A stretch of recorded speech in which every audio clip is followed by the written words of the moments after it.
Olá pessoal, na nossa última aula sobre programação orientada a objetos em PHP, nós tivemos o nosso primeiro contato com classes, onde nós vimos que para criar uma classe nós usamos a palavra reservada class, na frente da palavra reservada class nós definimos um nome para essa classe, utilizamos var para criar uma propriedade na nossa classe e criamos um método dentro dela.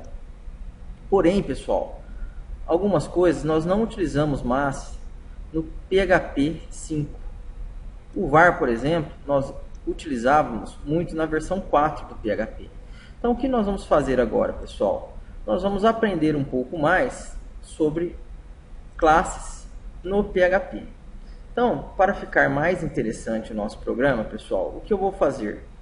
Eu vou criar uma classe que vai representar um triângulo. No caso, nós havíamos feito nas aulas passadas um programa que verificava se três valores informados representavam os lados de um triângulo. Então eu vou primeiro de tudo, pessoal, criar uma classe para representar um triângulo. Então aqui eu vou fechar o nosso index, vou criar um novo arquivo, vou apagar todo o conteúdo desse arquivo, pessoal, e vou salvá-lo. Vou salvar dentro da nossa pasta POO, vou criar uma nova pasta, triângulo. Olha lá, dentro da pastinha triângulo, nós vamos salvar o nosso site. Então aqui, eu vou salvar esse arquivo com o nome de triângulo, com T maiúsculo. Pronto. Vou abrir um bloco de comando PHP.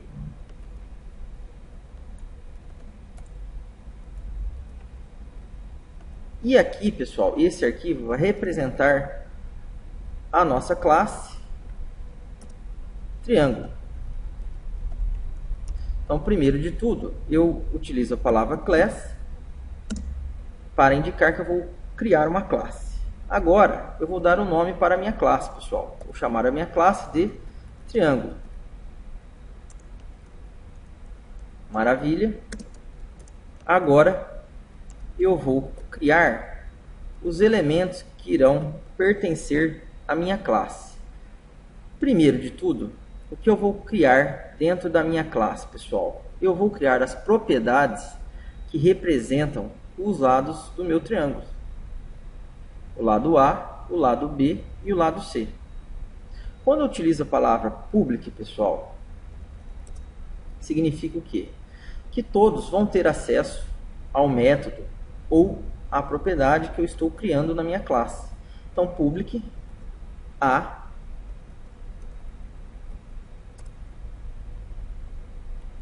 public B e public C. Então, criei três propriedades para representar os lados do meu triângulo. Agora, pessoal, além de criar esses lados, eu vou criar também um método que irá verificar se estes três valores representam um triângulo ou não. Então aqui eu vou criar um método também público. Olha lá, public espaço é um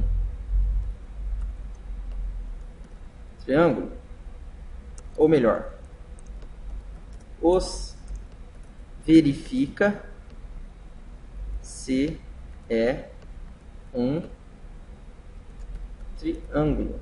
Olha lá, que nome gigantesco, pessoal. Mas no caso, nosso objetivo é apenas compreender um pouco sobre classe. Depois vocês podem escolher o nome que vocês desejarem. Vou também falar que isso aqui é uma função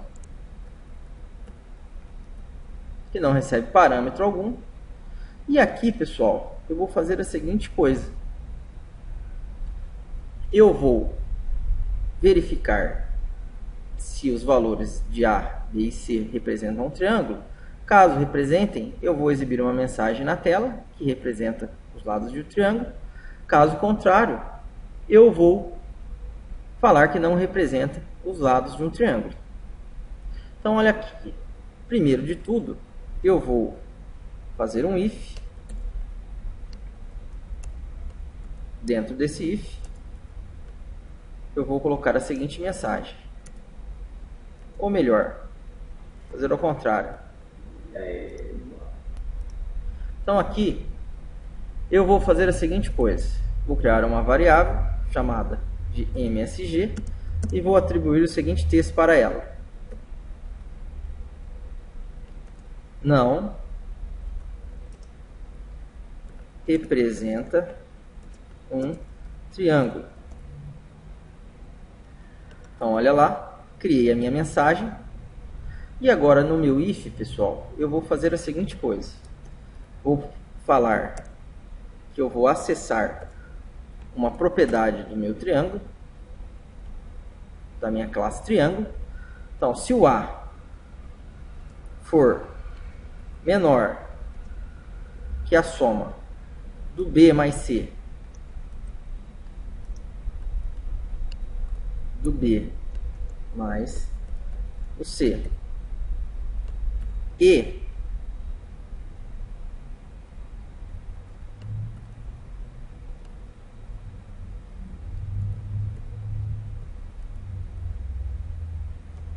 o B for menor do que a soma do A mais C e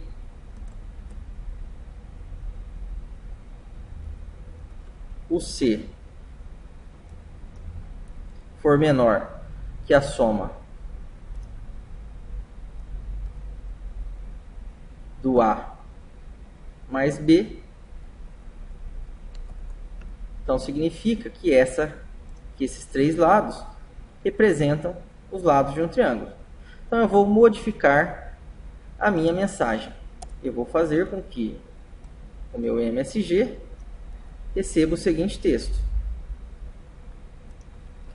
Representam um triângulo. Maravilha, pessoal. Então criei a minha classe que tem 3 propriedades públicas. Todos podem acessar essas propriedades. Tem um método que verifica se é um triângulo. Então aqui no nosso programa principal, pessoal, eu vou criar agora, ou melhor, na aula passada nós fizemos um arquivo e chamamos ele de index. Eu vou arrastar esse arquivo para dentro da pasta triângulo, pessoal, e vou utilizá-lo. No caso, ele possuía aquela nossa classe, eu vou deletar aquela classe, vou deletar o conteúdo do body. E aqui, pessoal, antes de mais nada, eu vou dar um include em quem? No meu arquivo triângulo.php. Para que isso, pessoal? Esse include serve para utilizarmos todo o conteúdo presente dentro do arquivo triângulo.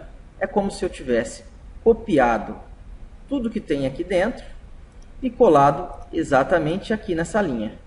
Então, eu dei um include no meu arquivo. Com isso, eu posso utilizar tudo que está dentro dele, inclusive a classe que nós programamos. E aqui no nosso programa principal, pessoal, eu vou fazer a seguinte coisa. Vou criar o meu objeto, instanciando, dando vida para ele. E agora eu vou acessá-lo, onde eu vou jogar o valor 10 em A, o mesmo valor em B e o mesmo valor em C. E vou executar o meu método, pessoal. Então, olha lá. Eu vou executar o método. Verifica se é um triângulo. Detalhe. Vamos voltar na nossa classe triângulo, pessoal. Eu não exibi a mensagem, né? Echo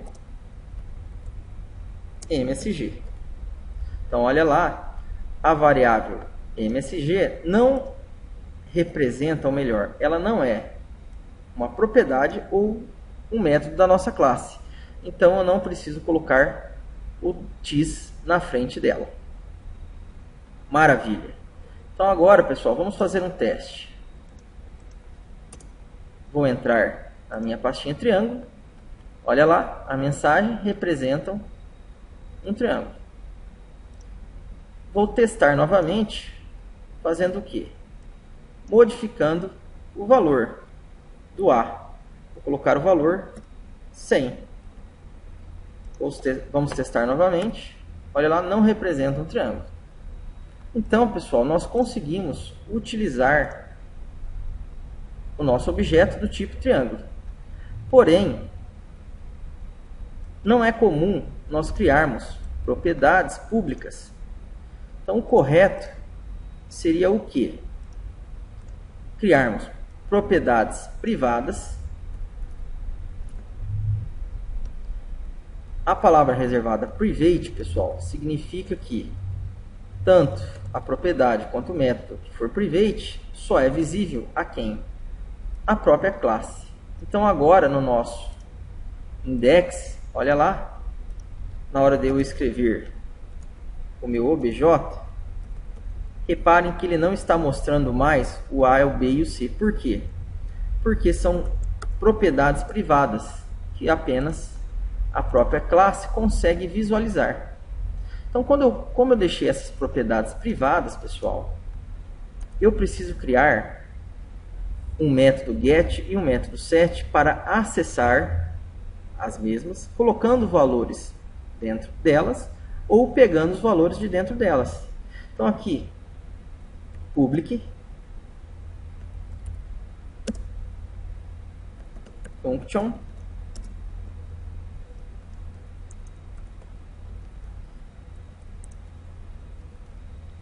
get A.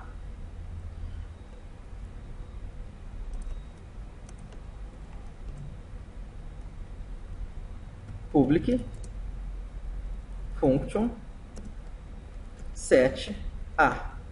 O que eu vou setar para a minha propriedade A? O valor. Então vou chamar de V. Agora, pessoal, no caso, return, eu vou devolver o valor de quem? Da minha propriedade A. Então, TIS A para quem utilizar o método getA. E no set, pessoal, eu vou fazer com que a minha propriedade A receba o valor de V. Pronto. Então, eu criei um método de acesso para a minha propriedade A. Vou fazer a mesma coisa, pessoal, para quem? Para B.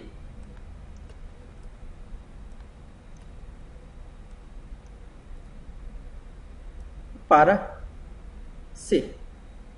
Então, olha lá.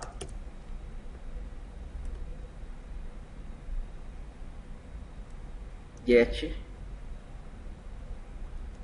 C. Set C. Pronto. Agora, pessoal, na hora de utilizarmos o nosso objeto, eu não posso mais fazer isso. Ó. Vou colocar como comentário, apenas para vocês relembrarem. Caso eu queira inserir valor nas propriedades A, B e C, eu preciso fazer o quê? Eu preciso fazer com que eu sete um valor para a minha propriedade A. Qual valor? O valor 10. Vou ter que fazer a mesma coisa para a minha propriedade B e para a minha propriedade C, onde eu vou setar um valor para ambas as propriedades. E agora eu posso novamente utilizar. Então, pessoal, nós já vimos aqui na nossa aula como utilizar as propriedades. Vimos também a visibilidade private, public, e nós vamos continuar falando um pouco mais sobre classe na nossa próxima aula. Então, obrigado, pessoal, e até a próxima.